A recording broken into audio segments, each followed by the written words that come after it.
Play drums. Casual jazz fan. Maybe you've got a tiny flame of interest building. You've seen some stuff you like. And maybe you've even summoned the courage to walk into a jazz record store. A virtual store, that is. And then maybe you've experienced having that flame snuffed by a jazz nerd. The equivalent of comic book guy from The Simpsons. I just called to say I love you. Do you have it? Yeah. Great. We have it. Great. Can I have it then? No, you can't. That's not real jazz, they've told you. Maybe the whole thing kind of became an exercise in eat your peas. Your interest was extinguished at the fledgling stage, like my interest in wine would have been. If wine hadn't been so delicious that I pushed through it and dealt with the wine store hipsters. Anyway, these kill your jazz dream in the crib people can even be well-meaning. One of them could even be me. That's right, your humble servant has made noises some have interpreted as congruent with an insufferable music school hipster, focused all day and night on drawing a bright line between what's valid and what's not. People have all sorts of stereotypes about jazz orthodoxy music school nerds. We hate anything old. We hate fusion. And one I'll take particular responsibility for, though I think I'm being strawmanned. We hate the classic loose swinging big band drummers.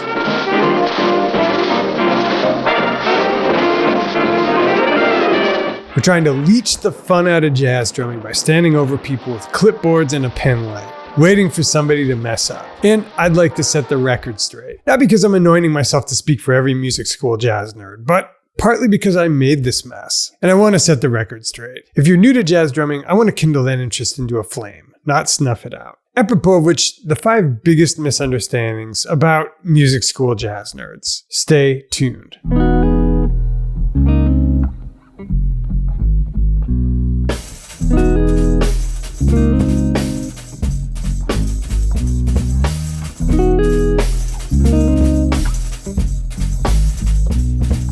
Misunderstanding 1.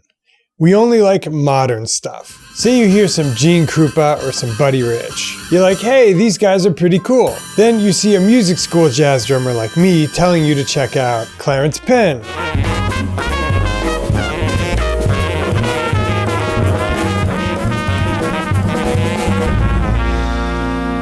Ari Honig,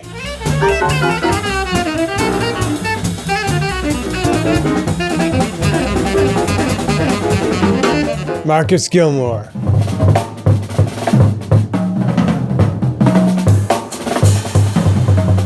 and you're like, hang on, do these guys only like modern drummers? Adam Neely's Whiplash video kind of reinforced this stereotype. What are some drummers that a lot of students are checking out? Nate Smith, for sure. Ari Honig seems to be a name that comes up a lot. So, minor disclaimer, I can only speak for myself and to a lesser degree to the people I know from music school. I went to music school in the early 2000s, and since then I've kept in touch with most of my classmates, and of course a ton of other musicians through the course of playing and hanging in the ensuing decades. So it's not like I've taken a scientific poll, but I have spent decades of my life around music school jazz nerds. And I have to say, this meme, total misunderstanding. The truth is, there is a lot of talk about classic jazz records and past players among music school jazz musicians and drummers in general. And we appreciate a lot of those gateway drug recordings too, like Buddy Rich and Gene Krupa. But we also have a lot more years of listening and realize the canon is bigger than meets the eye. But talk to any music school jazz drummer of my generation, and you'll hear something like, you have to go to the roots of the tree, not just the branches. That means if you want to sound original, you should study the older recordings. Otherwise, you risk being a branch of just one tiny branch and sounding kind of like everybody else. Okay, misunderstanding 2. We think everybody should endure abuse. I made a video last fall called Does Authenticity Matter? In it, I said this. But if I had to generalize, I would say all these guys sound like they've spent 10,000 hours in a meat grinder. In the responses, several commenters interpreted me as meaning, I think everybody should go to a school of hard knocks. I'm not real excited about the focus on the hostility and misery, the crucible of combat, and all the people eagerly awaiting to destroy you for not knowing a tune.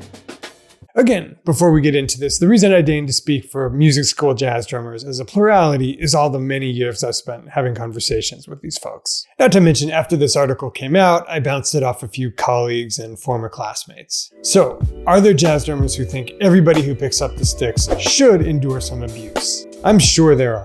And bassists and pianists and horn players. Look, I've played sessions at the Needle where it was pretty clear to me the band leader was letting his minor gatekeeper role go to his head, enjoying the power of the vibe a little too much. Is that all of us, or even the majority? In my experience, no. Most people I went to school with resented this way of treating people and put a stop to it in their own bands. I don't want to say it fully died out with the older generation, but I believe it did in large part. But let's also be adults. And being adults means recognizing the difference between saying something probably made you stronger and saying you're advocating for that thing. I'd personally like there to be zero abuse, and I've said so before. If we were starting from scratch designing the jazz culture, I generally don't support the vibe. Moreover, do we think every drummer who gets an interest in jazz needs to undergo a 100-item checklist before they step through the door? Misunderstanding 3. We want to police drumming. So you've just picked up jazz drumming, and you want to post a video of some coordination stuff you've been working on.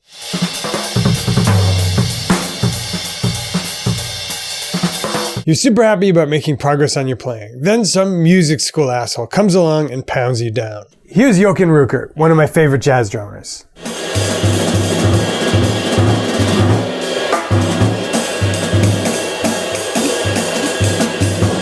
And here's the not exactly a jazz drummer guy again. So what gives? Don't we have better things to do than scour the internet all day, looking for a hopeful new jazz drummer just so we can smack him down? Are we enjoying being border police a little too much? But they'd know right away if a jazz drummer who'd never played metal tried to play it. And they'd call him on it. You cannot pass! And of course I'm using myself as an example here, because I'm the easiest to straw man. But I just had a conversation with a former colleague from music school about this. So, to the extent that I know them, which is a pretty big extent, are music school drummers lying in wait, like drum police on the beat, waiting to smack down anybody who dares post a video? In a word, no.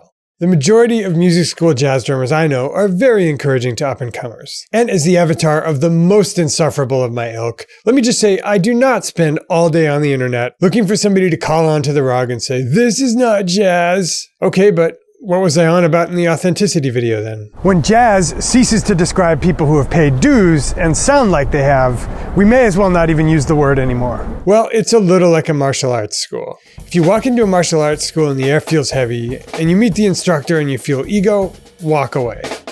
Most good martial arts schools will welcome you with open arms and encourage and kindle that flame of an interest. And you learn right away that everybody checks their ego at the door. By the way, I'm not naive to the economic imperative to be welcoming. I just think most of these guys are also sincere in their interest to foster new practitioners. Anyway, that permissiveness will last right up to the point where you start calling yourself a pro fighter on the mats. Then you'll probably be asked to spar.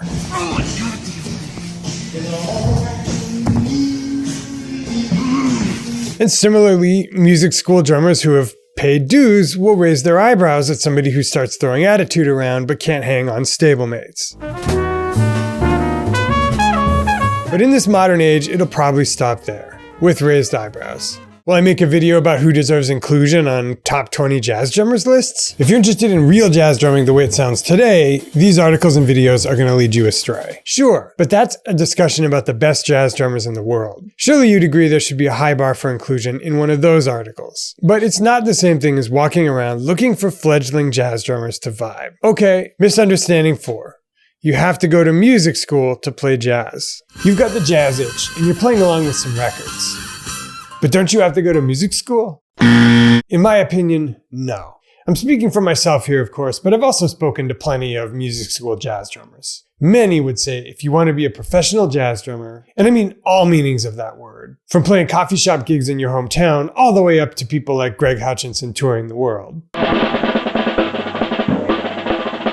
Music school is incidental. The most important thing besides listening and practicing, and probably getting lessons from a great teacher, many of whom will happily teach you outside of music school, is getting in a scene and playing gigs. Not so you can flex on Instagram, so that you can get playing experience. Gradually, if you want to progress from the totally valid define your own criteria for what's good to good by the definitions of mainstream jazz drumming, like Juilliard audition good, I and many of my colleagues would recommend finding experienced players to play with, whether that's in a local scene or by moving to a scene like New York or Chicago. Music school makes that easier by putting everything under one roof and possibly making a decision to move to New York more palatable to mom or dad. But as I've argued before, it's probably extremely overpriced for what it actually adds. And most everything you get in music school, you can probably get on your own, and you'll be the better for it. There's an oft-cited statistic that may be apocryphal that the second most successful bracket of people is the people who graduated from Harvard, and the most successful bracket of people is the people who were accepted to Harvard and then either declined to attend or dropped out. So, do most of the music school drummers I've talked to think attending music school is essential? Nope. Finally, misunderstanding 5. We only play or like jazz. When I was growing up, I liked Nirvana, Soundgarden, A Tribe Called Quest, The Far Side, Led Zeppelin, Frank Sinatra, The Police, U2, Aerosmith, etc. I played in several garage bands in high school, and it wasn't until late high school that I picked up an interest in jazz. So, new to jazz drummer who's discovering the lay of the land, are you going to have to renounce your love of other music? Here's just a short list of jazz drummers who play other genres and some who are even better known for other genres. Aaron Comas, Bill Stewart, Keith Carlock, Ginger Baker, Ari Honig, Jack DeJohnette, Mark Juliana, Peter Erskine, Nate Wood, and Brian Blade. There are countless others on the more niche insiders list, like Kenny Grahowski, Dan Weiss, and Jared Lippy. What's more, the musical taste of jazz drummers I've talked to extends far outside of jazz. From Radiohead to indie folk rock to the Rolling Stones to electronica. Can we consider that one debunked?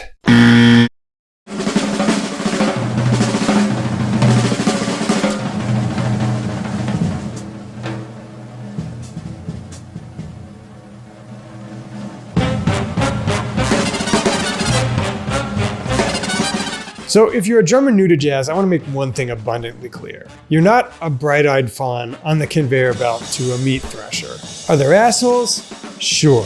But to the degree I can speak for the music school snob contingent, as apparently their chief triggerman on the internet, you should not feel your interest in jazz snuffed out in its infancy.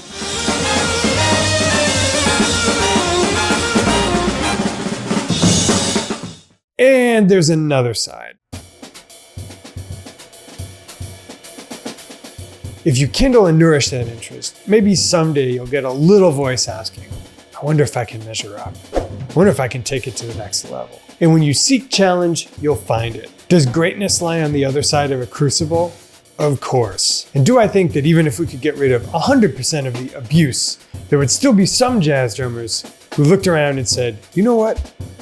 Bring it. And ate challenge with a fork and knife, and had many hours of realizing they didn't measure up because their standards had risen, and feeling bad about that? And do I think that would make them stronger, smelt them into alloys? Just as it does with chefs, pilots, martial artists, salespeople, public speakers, community organizers, medical residents, and plenty of other professions where by the time we consume their services, we hope they've proven themselves equal to some pretty high bar challenge? Of course. But don't misunderstand that as advocating abuse, nor saying I want to police what's good drumming and what's not. The shallow end is big, and the temperature is great, and you can spend as much time there as you want before you decide to venture to the deep end, or even if you decide never to venture there. I hope this clarifies. Anyway, I hope you've enjoyed this video, and if you agree or if you disagree, please leave a comment below. One controversial opinion I hold that makes it a little difficult to strawman me is that actually a lot of the orthodox ways jazz is taught are wrong. For instance, I think if we spent less time on coordination exercises and more time on so-called jazz beats that are based on hip-hop beats, we'd probably save a lot of time learning to sound good at basic swing. And it's just such a method that I outline in the How to Really Play Jazz chapter of my 3-video mini course. That's 3 free videos I don't share on YouTube, which I assert will make you better in the next 3 weeks than you've gotten in the previous 6 months. It'll also be a nice gateway drug to my more premium courses like the coaching course, which has 12 modules or between 3 to 6 months of study, delving deeply into how I up-leveled my jazz playing. We only open that up a few times a year, and we only open it to people on my list. So to get that 3 video mini course that includes how to really play jazz and get on the list, just click the link below the player and enter your email address in on the next page, and I'll send you your first video right away. That's 3 free videos in 3 weeks. Dudes, it's been real. I think I'm gonna get out of the opining about jazz business for a few weeks after this, but enjoyed it. Peace.